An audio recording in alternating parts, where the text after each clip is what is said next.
कोई कहता है कि वो एक एलियन है तो कोई कहता है कि वो आर्टिफिशियल इंटेलिजेंस रोबोट है। पर असल में इलॉन मस्क एक साइंटिस्ट है जो बिजनेस वर्ल्ड में अपनी हुकूमत जमा रहे हैं। दोस्तों, आज की तारीख में इलॉन मस्क एक फ्यूचरिस्टिक इंडस्ट्रियलिस्ट बन गए हैं। एक ऐसा व्यक्ति जिसने अपनी कोडिंग स्किल्स का उपयोग करके मशीन्स बनाना शुरू किया। ज्यादातर लोगों को ये पता ही नहीं है कि इलॉन मस्क साइंटिस्ट है। और तो और उनके खुद के दोस्त भी उनसे पूछते हैं कि स्पेस एक्स का चीफ इंजीनियर कौन है। उनको ये नहीं पता कि वो इलॉन खुद ही है। इस वीडियो में हम बात करेंगे कि इलॉन मस्क अपने वैज्ञानिक दिमाग से दुनिया को कैसे देखते हैं, उनके जीवन जीने का वैज्ञानिक तरीका उनके बिजनेस को कैसे आगे बढ़ाता है। यहाँ हम उन दो टेक्निक्स के बारे में बात करेंगे जिनका उपयोग इलॉन मस्क उद्योग जगत के नए विषयों को सीखने में करते हैं। जैसे जब उन्होंने स्पेस एक्स शुरू किया तो सोवियत रॉकेट मैनुअल नामक बुक से रॉकेट्स के बारे में सीखा। यहाँ तक कि वो हमेशा अपने आसपास एक्सपर्ट्स और उस प्रोजेक्ट में काम कर रहे लोगों को रखते थे, क्योंकि वो उन्हें उस प्रोजेक्ट से संबंधित विषयों की जानकारी दे सकते हैं। यही कारण था कि वो सिलिकॉन वैली से आगे चले गए ताकि वो स्पेस इंडस्ट्री में काम कर रहे लोगों के साथ रह सके। अंदर से इलॉन मस्क साइंटिस्ट और फिजिसिस्ट थे, जबकि बाहर से वो एक इंजीनियर थे। तो हम संक्षिप्त में उनके फिजिक्स के पीछे की थिंकिंग प्रोसेस को समझेंगे और इन टेक्निक्स को कैसे कोई भी रियल वर्ल्ड में यूज कर सकता है ये जानेंगे। इलॉन मस्क कहते हैं कि वो किसी भी चीज को फिजिक्स फ्रेमवर्क से देखते हैं। अगर बात भविष्य को समझने की हो तब भी वो कहते हैं कि अगर आप भविष्य को समझना चाहते हैं या फिर भविष्य के बारे में जानना चाहते हैं तो फिजिक्स इसमें आपकी मदद कर सकता है। जब इलॉन मस्क छोटे थे तो वो अंधेरे से डरते थे, पर फिर उनको समझ आया कि अंधेरे का मतलब विजिबल वेवलेंथ में फोटॉन्स की अनुपस्थिति है और फोटोन की कमी से डरना बेवकूफी है। इस तरह से उन्होंने अपने बचपन में अंधेरे को देखा और समझा। और इलॉन जो भी सोचते हैं शायद उसके बारे में ऐसा ही करते हैं, हर चीज को ब्रेक करते हैं। उन्होंने फिजिक्स के मौलिक नियमों को भी तोड़ के देखा। यहाँ पर हम कुछ और उदाहरणों से समझेंगे कि इलॉन मस्क फिजिसिस्ट और साइंटिस्ट के दिमाग से दुनिया को कैसे देखते हैं। वो कहते थे कि स्कूल्स और एजुकेशंस में डेटा और एल्गोरिथम्स को ब्रेन में डाउनलोड करना होता है और स्कूल्स इस काम को अच्छे से नहीं कर रहे हैं, इसलिए उन्होंने अपना खुद का स्कूल शुरू किया। पॉडकास्ट में अपने बेटे के जन्म को उन्होंने आर्टिफिशियल इंटेलिजेंस और न्यूरल मैथ से कंपेयर करते हुए कहा कि एआई न्यूरल मैथ्स मनुष्य के ब्रेन को कॉपी करने की कोशिश कर रहा है और वो एक बेबी की तरह कोई भी चीज को जल्दी से समझ सकता है। वहीं जब खुशियों की बात आती है तो इसका इक्वेशन है रियलिटी माइनस एक्सपेक्टेशन। अपने सोचने और डिवाइसेस को यूज करने के तरीकों को डिस्क्राइब करते हुए इलॉन मस्क ने हमें ऑपरेटिंग सिस्टम कहा है जिसका बैंडविड्थ है। वो कहते हैं कि जैसे कंप्यूटर्स एक दूसरे से ट्रिलियंस बिट्स पर सेकंड से बात कर सकते हैं, उसी तरह ह्यूमन एक फोन से दूसरे फोन से 10 से 100 बीट्स पर इंटरैक्ट करता है। इसलिए उन्होंने हमारे दिमाग को कंप्यूटर से कनेक्ट करने के लिए न्यूरोलिंक शुरू किया। यही कारण हो सकता है कि इलॉन मस्क को मीम्स बहुत पसंद है, क्योंकि एक सिंगल इमेज से बहुत सारी इन्फॉर्मेशन पास हो जाती है। उन्होंने ट्वीट करके ये भी कहा था कि जो मीम्स को कंट्रोल करता है वो यूनिवर्स को भी कंट्रोल करता है। इलॉन मस्क कहते हैं कि सबसे अच्छी सलाह ये है कि हमेशा इस बारे में सोचते रहो कि कैसे आप चीजों को और बेहतर कर सकते हैं और आप अपने आप से सवाल करते रहें। इलॉन मस्क इंजीनियरिंग की टर्म फीडबैक लूप का इस्तेमाल करते हैं, जिसमें आप खुद के काम का खुद से ही फीडबैक लेते हैं और उसको कैसे बेहतर कर सकते हैं ये डिसाइड करते हैं। क्योंकि अगर आप लोगों से पूछेंगे तो वो आपको वही बताएंगे जो आप सुनना चाहते हैं, ना कि वो जो बेस्ट है। इलॉन मस्क नए विषयों को सीखने के लिए दो टेक्निक्स का यूज करते हैं। पहला सीधा बुक से पढ़ना और दूसरा अपने आप को स्मार्ट लोगों के इर्द गिर्द रखो। पर पहले जल्दी से ये देखते हैं कि कैसे उन्होंने बुक्स की मदद ली अपने बिजनेस को बनाने और आगे बढ़ाने में। इलॉन मस्क छोटे थे तो दिन भर में कम से कम 10 घंटे पढ़ते थे। वो कहते थे कि वो बुक्स पढ़ के ही बड़े हुए हैं। उन्होंने एनसाइक्लोपीडिया के 2 सेट्स पढ़े हैं जो इस बात का अच्छा स्पष्टीकरण करते हैं कि 2 अलग अलग चीजों को आपस में कैसे जोड़ा जा सकता है। इलॉन मस्क ने फिजिक्स और इकोनॉमिक्स सब्जेक्ट्स में फॉर्मल एजुकेशन में डिग्रीज ली हैं और वो फिजिक्स और मटेरियल में पीएचडी कर रहे थे, जिससे बाद में उन्होंने ड्रॉप ले लिया था। उन्होंने अपना पहला स्टार्टअप कॉलेज पास करते ही शुरू किया था। वो इंटरनेट के शुरुआती दिन थे और उनका स्टार्टअप यूनिकोडिंग और प्रोग्रामिंग स्किल्स पर ही बेस्ड था। इलॉन ने पहली बार कंप्यूटर तब देखा था जब वो 10 साल के थे। उनको जो पहला कंप्यूटर मिला था वो उनके एक बेसिक नाम के प्रोग्रामिंग लैंग्वेज के वर्कबुक लेसन्स के साथ आया था। यूजुअली उस बुक को पढ़ने में 6 महीने का समय लगता था, पर इलॉन ने 3 दिन में ही 3 रात जागकर 6 महीने का कोर्स पूरा पढ़ लिया था। जब बैंकिंग को ऑनलाइन लाने का समय आया, उस समय इलॉन X.com पर काम कर रहे थे, जो बाद में पेपल बना। उस समय इलॉन को बैंकिंग में ज्यादा एक्सपीरियंस नहीं था, तो इलॉन ने बैंकिंग इंडस्ट्री पर एक बुक खरीदी ये समझने के लिए कि वो कैसे काम करता है। जब स्पेस एक्स शुरू करने की बात आई तो इलॉन ने सोवियत की रॉकेट मैनुअल बुक पढ़ी थी और फ्रांस से उन्होंने रॉकेट प्रोपोर्शनल एलिमेंट्स और द फंडामेंटल्स ऑफ एस्ट्रोडायनामिक्स नाम की बुक ली और उसको उन्होंने महीनों तक पढ़ी। इलॉन मस्क ये समझते हैं कि उन्हें क्या पढ़ने की जरूरत है ताकि वो एक्सपर्ट बनकर नए प्रोजेक्ट्स पर काम कर सके। यही सेम मेथड वो स्कूल्स में यूज करते थे। इलॉन को हमेशा अच्छे नंबर नहीं मिलते थे, स्पेशली ऐसे सब्जेक्ट्स में जिसे पढ़ने का उन्हें कोई उपयोग नहीं लगता था।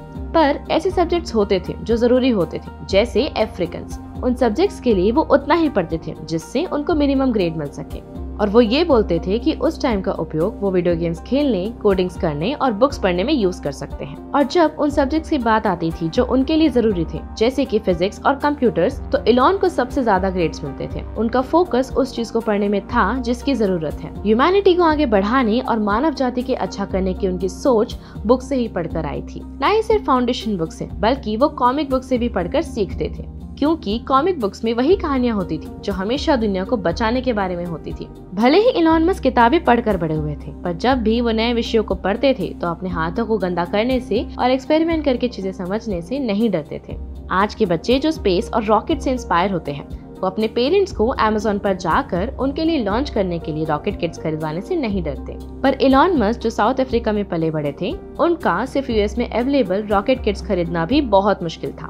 इसलिए इलॉन ने ये जानने के लिए कि अपना खुद का रॉकेट कैसे बना सकते हैं, रॉकेट किट के टुकड़े कर दिए। फिर उन्होंने अलग अलग केमिकल्स का यूज करके खुद का होममेड रॉकेट किट बनाया। अपने कॉलेज के दिनों में कुछ पैसे कमाने के लिए इलॉन कंप्यूटर के पुर्जों को बेच दिया करते थे। वो पीसीस और फिक्सेशंस भी बनाते थे।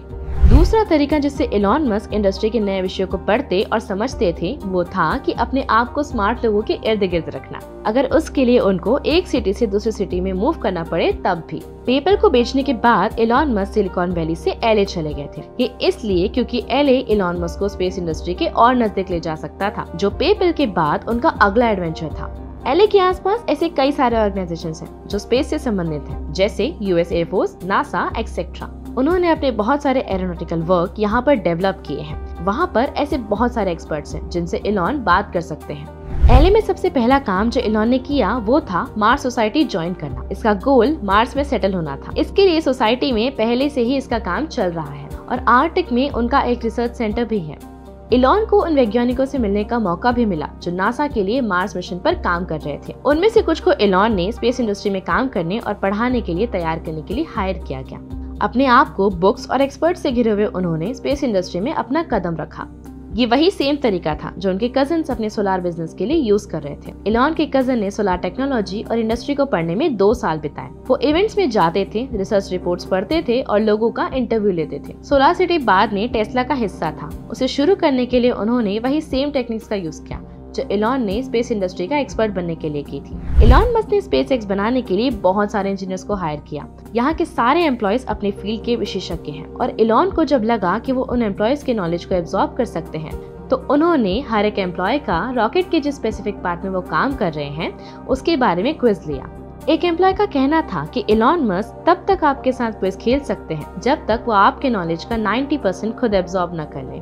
इसने इलॉन को लोगों की सोच से परे एक अद्भुत एरोस्पेस एक्सपर्ट बनाया। जब अपनी कंपनी के लिए लोगों को हायर करने की बात आती है तो इलॉन मस्क अपने आप को सबसे उत्तम लोगों के बीच रखना पसंद करते हैं। वो उनके फ्यूचरिस्टिक टैग की वजह से ऐसा करने में कामयाब हो पाए और इसी वजह से वो लोगों को काम करने के लिए प्रोत्साहित भी करते हैं। पर जो लोग टेस्ला और स्पेस एक्स में काम करने की इच्छा रखते हैं, उन्हें न केवल अपनी फील्ड का विशेषज्ञ होना होता है, बल्कि जिस मशीन पर वो काम कर रहे हैं उसके दूसरे पार्ट्स कैसे काम करते हैं ये भी पता होना चाहिए। इलॉन मस्क एक्सपेक्ट करते थे कि हर कोई चीफ इंजीनियर हो। उनको इस चीज की कम से कम बेसिक अंडरस्टैंडिंग होनी चाहिए कि कैसे एक रॉकेट या कार वर्क करता है। सिर्फ किसी इंजीनियर का अपने फील्ड का विशेषज्ञ होना इस बात की पुष्टि नहीं करता कि जो काम वो कर रहे हैं या उनके आइडियाज और इम्प्रूवमेंट्स उस काम के लिए अच्छे साबित होंगे। जब तक कि उनको ये पता नहीं होता कि पूरी मशीन कैसे काम करती है, डिजाइन की गलतियां होने के बहुत चांसेस होते हैं। स्पेस एक्स ऐसे लोगों को हायर करता है जो अपनी जॉब पोजीशन के परे अपने पर्सनल या प्रोफेशनल दोनों लाइफ में फिजिकल थिंग्स बनाते हैं। स्पेस एक्स के प्रेसिडेंट और सीओओ ग्वेन शॉर्टवेल के पास केमिकल इंजीनियरिंग की डिग्री है और उन्होंने अप्लाइड मैथमेटिक्स में मास्टर्स किया है। इलॉन कहते हैं कि उनका ज्यादातर समय इंजीनियरिंग और डिजाइन के लिए है, न कि मीडिया और बिजनेस से संबंधित चीजों के लिए।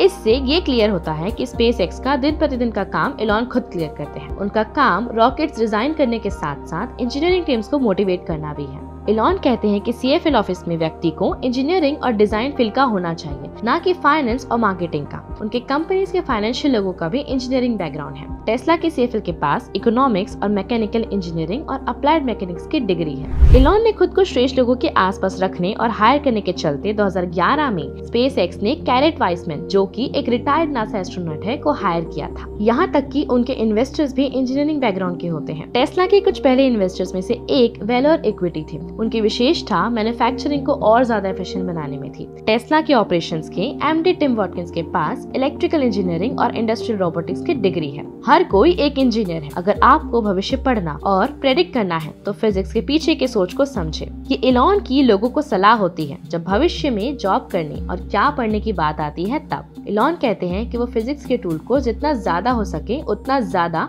यूज करने की कोशिश करते हैं, सोचने के लिए कि फिजिक्स अच्छा फ्रेमवर्क है। चलिए फिजिक्स के मेन प्रिंसिपल के बारे में बात करते हैं जो इलॉन मस्क की थिंकिंग को शेप देते हैं। पहले हमने बात की थी कि कैसे उन्होंने अपने अंधेरे से डर को उसके सबसे बेसिक प्रिंसिपल से ब्रेक किया, और यही सेम थिंकिंग प्रोसेस का यूज उन्होंने तब किया जब टेस्ला के लिए बैटरी पैक्स बिल्ड करने की बात आई। इसको रीजनिंग फ्रॉम फर्स्ट प्रिंसिपल बोलते हैं। इसका आइडिया ट्रेंड्स को फॉलो ना करके उनके लॉजिक्स को समझना है। एग्जाम्पल के लिए, जब लोग अंधेरे से डरते हैं तो उनको लगता है कि वहाँ मॉन्स्टर्स हैं, पर जब हम उसे फंडामेंटल ट्रुथ्स में ब्रेक करते हैं तो हमें पता चलता है कि ये सिर्फ फोटोन की कमी की वजह से होता है। जब उनकी खुद की स्पेस रॉकेट कंपनी शुरू करने की बात आई तो प्रॉब्लम ये थी कि रॉकेट्स बहुत महंगे थे, पर अगर हम उनको फर्स्ट प्रिंसिपल में ब्रेक करें तो अपने आप से पूछ सकते हैं कि रॉकेट कैसे बनता है। उसके लिए एरोस्पेस हमेशा एल्यूमिनियम के साथ साथ टाइटेनियम, कॉपर और कार्बन फाइबर बनाते हैं। आप इसको और ज्यादा ब्रेक नहीं कर सकते। रॉकेट को उसके सबसे बेसिक एलिमेंट्स में तोड़ने के बाद इलॉन ने खुद से पूछा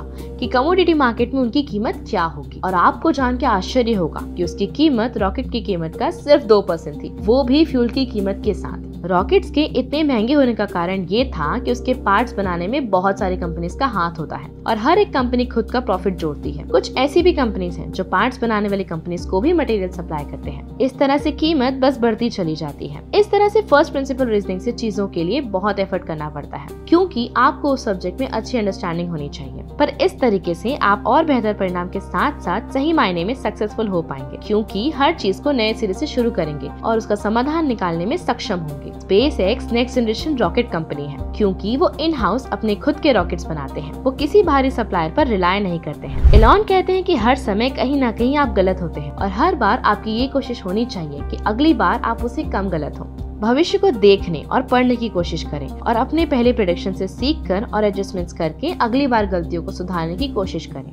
इलॉन कहते हैं कि सबसे मुश्किल काम ये फिगर आउट करना है कि कौन से सवाल पूछने हैं, और जब आपके पास सही सवाल होंगे तो बेस्ट जवाब भी उपलब्ध होंगे। ये सब SpaceX के पब्लिक टेस्ट लॉन्च में देखा जा सकता है, क्योंकि वो ऐसी नई चीजें ट्राई करते रहते हैं जो स्पेस इंडस्ट्री में इनोवेशन लाता है। इलॉन मस्क कहते हैं कि बहुत सारे स्मार्ट लोग फाइनेंस, लॉ और इंटरनेट बेस्ड कंपनीज में ही काम करना पसंद करते हैं, और जब ज्यादा लोग चीजों को बनाने की तरफ अपना इंटरेस्ट दिखाने लगेंगे तब बहुत सारे स्मार्ट माइंड्स लोगों को एड्स पर क्लिक करवाने पर मदद करेंगे। चीजें मैन्युफैक्चर करने में बहुत सारा विकास होने की जरूरत है, चाहे वो इलेक्ट्रिक कार या स्पेस रॉकेट की तरह हाई टेक प्रोडक्ट हो या चाहे कुछ और।